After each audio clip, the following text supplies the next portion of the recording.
আওয়ামী লীগ তো ইন্ডিয়ার ব্যাকআপে ক্ষমতায় ছিল। টেবিলের আলোচনা থেকে যদি আমরা রাজপথে চলে যাই তাহলে কিন্তু আবার আমরা একটা সংকটে পড়ব। আবার যদি কোনো আমরা সংকটে পড়ি, সেই সংকটের সমাধানে কিন্তু কুলকিনার আমরা পাবো না। ইলেকটেড গভর্নমেন্ট দায়িত্ব নেওয়ার পরে আমরা ভেবেছিলাম যে এই জুলাই গণ অভ্যুত্থানের পতন, এই ফ্যাসিস্টের পতন পরবর্তী সময়ে যেই ফ্যাসিবাদকে ইন্ডিয়া দীর্ঘ 16 বছর সাপোর্ট করেছিল, সমর্থন করে, এটা তো পরিষ্কার। আওয়ামী লীগ তো ইন্ডিয়ার ব্যাকআপে ক্ষমতায় ছিল, 2008 সালে ইন্ডিয়ান ব্লু প্রিন্টেই ক্ষমতা এসেছিল। এটা তো অস্বীকার করা হয় না, এটা সবাই জানে যে সেই গোড়া কূটনীতি মঈন উদ্দিন ফখরুদ্দিন সাহেবের কিংবা সেই সময় কর্মকাণ্ডগুলো, সেখানে আমাদের ধারণা ছিল যে ইন্ডিয়া একটা রিয়ালাইজেশন হবে এবং তারা অন্তত প্রো পিপল চিন্তা করবে, বাংলাদেশের জনগণের মূল্যবোধকে, চিন্তা চেতনাকে সম্মান দিবে, একটা ইলেকটেড গভর্নমেন্টের সাথে তারা সুসম্পর্কের মাধ্যমে সম্পর্ককে এগিয়ে নেবে। কিন্তু আমরা দেখেছি যে তারা আসলে আগের মতো, মানে তারা একটা প্রেশার অ্যান্ড বার্গেন পলিসির মাধ্যমে বাংলাদেশকে চাপে রেখে তারা কিছু ফায়দা হাসিল করতে চায়।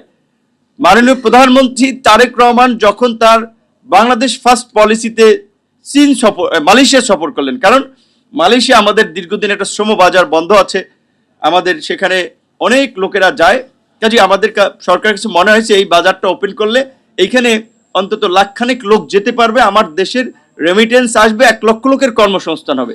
সো সেখানে গিয়েছে, তারপরে দ্বিতীয় জায়গায় চীন গিয়েছে। সে সময় আপনারা দেখেছেন এইখানে একটা সংখ্যালঘুর ইস্যু আর্টিফিশিয়ালভাবে ক্রিয়েট করে মাঠে একটা উত্তেজনা তৈরি করার চেষ্টা করেছিল, এবং এইটাকে নর্মালাইজ করা হয়।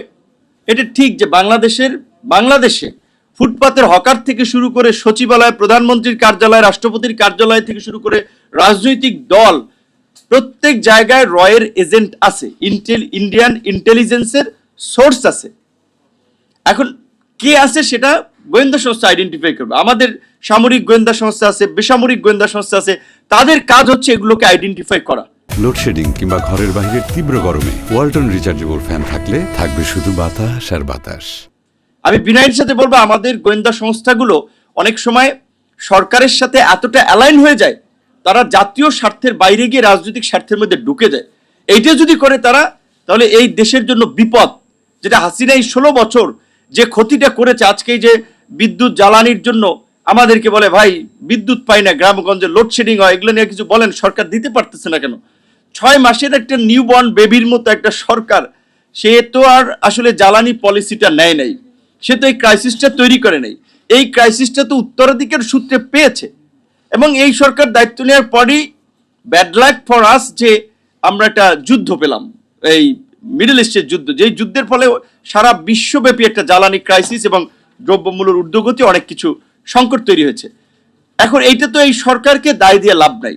আমরা আমাদের যে বিরোধী দল যারা আছে তাদের কাছে আমরা আশা করব যে আমরা যে নতুন বাংলাদেশ চাই, সেখানে সরকারি দল, বিরোধী দল, বিভিন্ন স্টেক হোল্ডারদের সমন্বিত আলাপ আলোচনার মাধ্যমে এই বাংলাদেশকে যে এগিয়ে নেওয়ার সুযোগ আছে, সেই জায়গায় যদি আমরা অনেককে আমরা তৈরি করে ফেলি, টেবিলের আলোচনা থেকে যদি আমরা রাজপথে চলে যাই তাহলে কিন্তু আবার আমরা একটা সংকটে পড়ব।